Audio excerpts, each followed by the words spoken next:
With a massive surge of Cyclospora infections hitting headlines across the country, millions of people are asking the exact same question.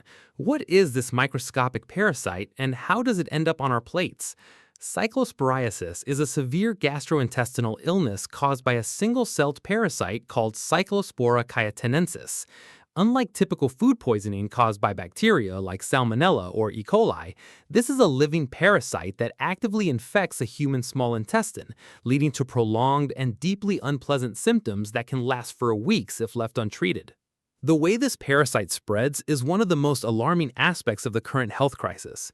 It is transmitted through the fecal-oral route, which means it enters the food supply when fresh produce or water sources come into direct contact with infected human feces.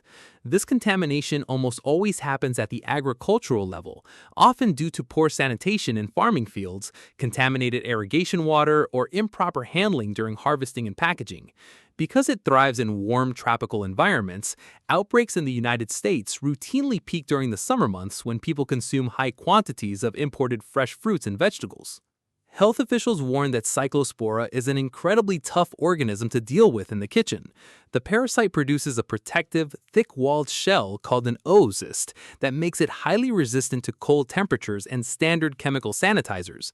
This means that normal food handling practices, like rinsing your vegetables under tap water or using standard fruit washes, are completely ineffective at removing or killing the parasite once it has bonded to the surface of a plant.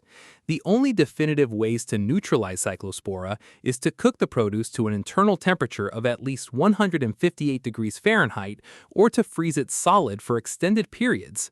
The symptoms of a cyclospora infection are famously miserable and can completely debilitate an otherwise healthy adult. After an incubation period that typically lasts about 1 week,